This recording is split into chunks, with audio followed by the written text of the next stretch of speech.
Good morning. We've already gone through the good mornings, but the first thing I want to do is have everyone stand up.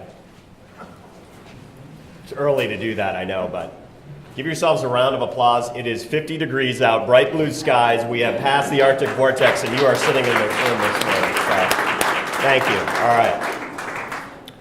So I want to talk to you a little bit today about basically four things. As Bob has taught me over the years, place matters. So I want to talk a little bit about this place in a way perhaps we don't always think of it. A touch on the challenges that we face, and the third part, kind of what is this thing that we say when we say sustainability, right? I think there's probably as many different definitions as there are in this room. And then finally, what's one model of how we can think about making it happen, right? So we live in an incredibly special place, right? We've got two of the Great Lakes at our doorstep, 20% of the world's available fresh water moving past us, and 95% of the United States drinking water that we are the stewards for. That's right, absolutely, right? We also have one of the seven wonders of the world, an unbelievably beautiful piece of nature on display every day. We have bucolic hills, rolling greens, arbor. We have an unbelievably natural place that lots of times we don't think about in this context. We think about some of the challenges that we face in this area. And one of the things that I think is important is looking back at our history. And I don't mean just our history, I mean the history. And thinking about making a claim to the fact that perhaps actually the concept of sustainability really started here. The Iroquois Confederacy, a group of 5 or 7 nation states and tribes, depending on what time you measure this, had many things that they were well known for, but probably the most important, in my view, is this idea of a prime directive, or the sovereign law, that governed all other laws, the Constitution, if you will, right? And you've all probably seen this in one form of another, hopefully not just on the 7th generation marketing, but on the actual aspect of things that everything that they did, they measured against these words. But we have strayed from that. We strayed from that for quite some time in terms of our development. And while in some sectors this was measured as progress, and I'm sure in some ways it certainly was, it's not the progress that has led our ecological systems to where we want them to be today. The good news is that over the last 20, 30, even 40 years, we've seen great movement in the right direction to redefine and recapture our place here in Buffalo, Niagara, right? So whether it's looking at Riverbend now, right, versus our former industrial past, quite a transformation, and asking yourself, how did it get that way? Because the people in this room are exactly like people like Stan Spiesiak 40 years ago, 50 years ago, Bob, maybe even more, right? That first picture is, the arrows are pointing to Stan, a jeweler by trade, as many of you know, and really champion the idea of restoring and bringing back the Buffalo River and therefore part of our waterfront. That's, of course, LBJ in the left, who he brought here to Buffalo, showed him what that river was like, and then a tour with RFK later. They then went back to Washington and started drafting what would later become the Clean Water Act, which was actually originated here in this place. So industry and past that we would like to maybe move from, creating positive new change that looks like this, a $100 million restoration project going on the Buffalo River. This being the same picture that I showed you earlier of that industrial past. But those aren't the only stories. There are other stories of people making positive change in this area. Anyone recognize this picture, I hope? Anyone? Come on, someone's got it. Love Canal, right? And so while Love Canal was a huge scar for us in one way, it was also an incredibly empowering lesson of what people can do, ordinary people can do, when confronted with huge challenges. A homemaker, self-described homemaker by trade, Lois Gibbs and community members rallied together and created not only a change in that area, but the basis of our Superfund legislation, which now governs the country. And some, probably most importantly, laying the foundation for what many of you in this room have worked on and know about, of course, the Tonawanda Coke case, and for the second time only, a conviction, a criminal conviction under the Clean Air Act, right? And participatory budgeting, and really making a difference.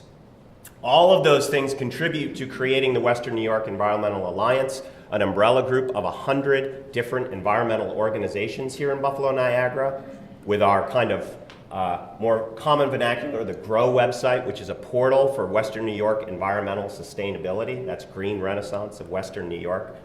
And on Tuesday, we will be launching the Sustainable Business Network, a green group of businesses working to become more sustainable in Buffalo, Niagara.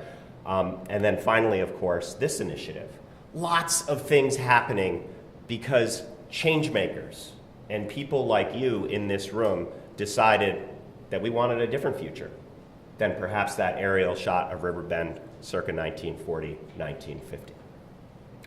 So I want to spend a tiny bit of time on the challenges we face, and we'll talk a lot more about that. So I'm only gonna focus in on one small piece that represents a much bigger challenge that we have, and that's the idea of climate. Because to me, the climate challenge is so representative of many of our challenges. And I want to explain it. I know all of us in this room understand climate change, but I want to really explain it in 4 brief slides. The first one is this one, and I don't want to spend time on whether climate change is happening or not happening, and only to say this. I work for the University at Buffalo. We believe in science, actual facts and rational thought coming to conclusions. And to really what symbolizes that is the idea of peer-reviewed journals. This slide, I think, really is a good visual representation of about 99.98% of all peer-reviewed journals, which conclusively show that climate is happening and is a threat, right? And so I want to talk about 3 numbers that really personify the climate kind of message. And they come from an article that was written in Rolling Stone back a couple, Bill McKibben wrote, called Global Warming's Terrifying New Math, right? And it's 3 numbers. It's this. 2 degrees Celsius is the first number. And what they agreed to at Copenhagen some 3 or 4 years ago, about the only thing that the global community has agreed to with climate, is this idea that we will not let our temperatures rise more than 2 degrees Celsius. That doing so would lead to catastrophic consequences, right? So there is actual agreement from 170-something nation states on that. The second number is basically our allowance, 565 gigatons of carbon, right? That's what we have to spend in order to stay at 2 degrees or below our cap, right? So we could put 565 gigatons of carbon into the environment and stay at a 2 degrees rise or lower. The challenge is the third number. This is the number that we have in available and proven fossil fuel reserves to burn. So I went to law school, so I wouldn't have to do math, but I do know that this number is a lot lower than that number, about 5 times, right? And that's really the kernel of one of the biggest challenges we face, which is how do we get people to look at this number and realize we can't have that because of the consequences, and we need to stay at that number. So let me shift a bit and think about all of these challenges that exist. The only thing that really matters is that we live on a planet with finite resources. And the real question is, how graceful are we going to be in that transition to realize that equation and manage those resources, or work with those resources, I should say, in a way where we are able to thrive as citizens. And finally, in this area, to do that, of course, we have to think differently than the way we thought before, or else we will get the exact same thing like that shot at Riverbend in 1940. And that's what this dialogue is really about, the innovation and the creativity of people in this room and leveraging those things. So let me start here with this idea of the third concept, which is we talk about this term sustainability, but when you really get into it, there's a lot of different definitions and a lot of different ways to think about it, right? So we've talked about the Iroquois and the way in which they thought of sustainability. Let me start by saying what I think we shouldn't think about when we think about sustainability. Freezing in the dark, peace, love, joy, tie-dyes, garden burgers, those types of things. That's all great, and I'm a self-confessed admitter of all of those. But I want us to think about sustainability in a different kind of shade, right? And so when we think about the Iroquois' definition, sustainability really wasn't talked about in the popular sense until about 1987, when the Brundtland Commission put this report out. And the definition that they used was meeting the needs of the present without compromising the ability of future generations to meet their own needs, right? A succinct definition, and one that the international community has used for years. I kind of like this one, which is an African proverb that, very succinct and to the point. Enough for all, forever. I love running and love endurance events, so I sometimes personally think about sustainability in an endurance context. The ability to persevere and move on, right? And then there's this word resilience, which I think is a different concept from sustainability, but one that is very much linked. And so while sustainability aims to put the world back into balance, resilience looks to manage in an imbalanced world. Both are critical and necessary to be where we are today. The common definition that most people gravitate when they see sustainability, the one that you'll see on the Wikipedia site, right, is this idea of a three-legged stool. And some people call it people, planet, profit, and some people call it, economy, empowerment, environment.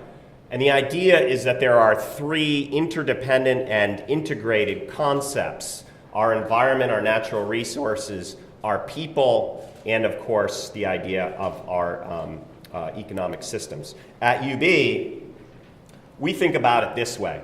The environment is the most important thing, because the last time I checked, it's kind of Maslow's hierarchy here. We can't do too much when we're not able to breathe, eat, or drink.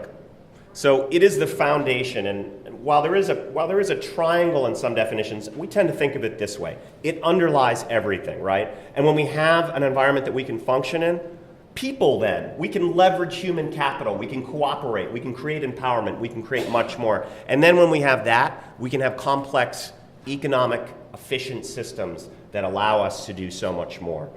So that's the way we tend to think of it at the university. I'd ask you of anything, at least in my talk today, to take this piece away, though. The Earth has, it will be here. It has done just fine. We should not think about sustainability when we see this picture. I would ask you to do that. Or pictures of polar bears, trees, those types of things. All very important.